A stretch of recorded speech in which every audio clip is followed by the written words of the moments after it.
नमस्कार दोस्तों। अभी भारत सरकार ने कुल 14,000 करोड़ की योजनाएं लॉन्च करी एग्रीकल्चर फील्ड से रिलेटेड।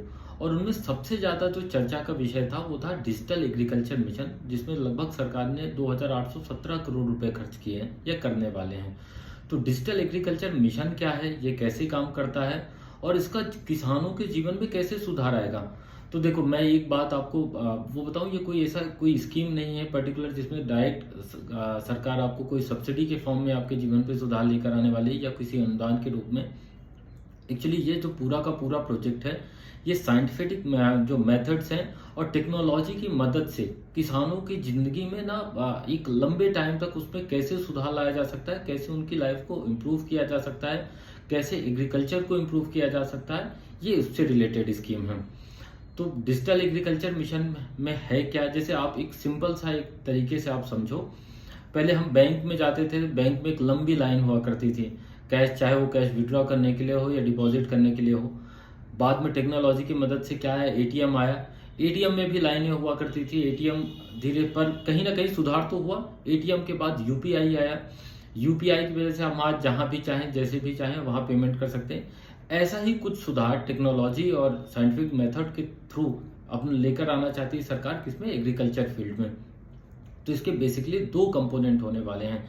एक पहला क्या होगा, पहला होगा एग्री स्टैक। एग्री स्टैक में क्या होगा, इसमें किसानों का बेसिक डेटा, जो भी बेसिक डेटा होता है वो होगा। उसके अलावा उनकी क्रॉप से रिलेटेड डेटा होगा कि वो कौन सी क्रॉप, उन्होंने कौन सी फसल बोई है लास्ट ईयर्स में या उनका क्या यील्ड रहा है। उसके अलावा उनके लैंड की डिटेल्स होगी, खसरा डिटेल, खसरा, खतौनी, B1 B2 जिसे आप बोलते हो। उसके अलावा उनके लैंड में कितनी लैंड किसके पास है, कैसे ट्रांसफर हुई है, उसकी पूरी डिटेल होगी। तो ये पहला कंपोनेंट होगा इसका। दूसरा कंपोनेंट क्या होगा, क्रिस डिसीजन सपोर्ट सिस्टम। ये किस चीज के लिए काम करेगा, ये काम करेगा किसानों को डिसीजन लेने के लिए। कैसे डिसीजन लेने के लिए क्या आप यूज होगा, आपके पास वाटर अवेलेबिलिटी है या नहीं है, ग्राउंड वाटर अवेलेबिलिटी है, जिस जगह पे आप खेती कर रहे हो वहाँ की लैंड की फर्टिलिटी क्या है, उत्पादकता कितनी है, किस फसल को आप बोओगे तो आपको ज़्यादा उत्पादन मिलेगा।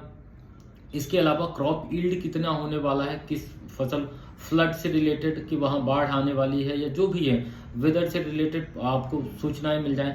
अच्छा, एक्चुअली ये काम की भी चीज़ है। अगर किसान को ये पता चल जाए कि इस साल उतनी बारिश नहीं होने वाली, तो अपनी क्रॉप को चेंज कर देगा, वैसी क्रॉप नहीं वो करेगा, ऐसी खेती नहीं करेगा जहाँ ज़्यादा पानी की जरूरत हो।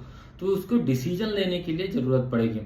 एक्चुअली ये पूरा का पूरा सिस्टम ना, ये एक ऐप के थ्रू डिजाइन करना चाहते हैं या कहीं ना कहीं एक ऐप बनाया जाएगा जिसमें आपको जो बायर्स होंगे, जिससे जैसे अभी सबसे बड़ी प्रॉब्लम हमने खेती कर ली, खेती करने के बाद उसे बेचना, एमएसपी पे बेचना।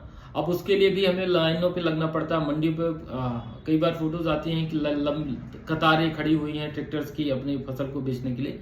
इसमें सरकार कुछ ऐसा वो करने वाली है जिसमें आपको बायर्स कनेक्ट कर दिए जाएंगे जो आपके एमएसपी के रेट में डायरेक्ट आपसे परचेज कर लेंगे। आपके जहां भी आप रहते हो, आपके खेत से या आपकी गोडाउन से या जहां भी आप अपने क्रॉप को रखते हो, वहां से डायरेक्ट परचेज कर लिया जाएगा। तो ये पूरा का पूरा ऐप डिजाइन किया जाएगा। नॉर्मली जैसा ऐप कैसा होगा, जैसे नॉर्मल आप फेसबुक, इंस्टाग्राम सब लोग चलाते हैं ना बाकी चीजों के लिए, ऐसा ही कुछ ऐप डिजाइन किया जाएगा जिस ऐप में सारी इंफॉर्मेशन आपके लिए मिल जाएगी।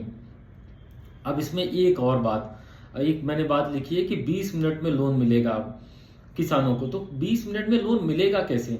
एक्चुअली देखो क्या है, किसानों को जो लोन मिलेगा इसके लिए गवर्नमेंट पहले भी कई पायलट प्रोजेक्ट पे काम कर चुकी है, और जब वहां सक्सेस मिली तब गवर्नमेंट ने इसको लॉन्च किया है। इसमें क्या होगा, आपका पूरा का पूरा डेटा तो ऐप पे होगा।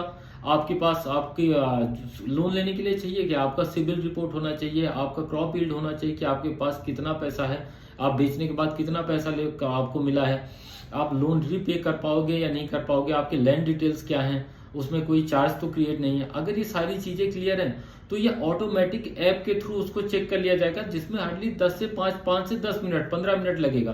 तो आपका लोन का प्रोसेस है बड़ा सिंपल होने वाला है। और एक्चुअली ये काम हो चुका है। इनफैक्ट कई बैंकर हैं, कल मेरी एक बैंक में बात हो रही थी, तो उनके बैंकर ने बताया कि वो ऑलरेडी इस पे काम कर रहे हैं। तो अगर आपकी ये सारी डिटेल्स या सारा डेटा एक ऐप पर होगा तो इस पे लोन से लेकर बाकी सारी चीजों पे बड़ी आसानी होने वाली है। और इसका फायदा ना एक लॉन्ग टर्म में सभी को मिलने वाला है।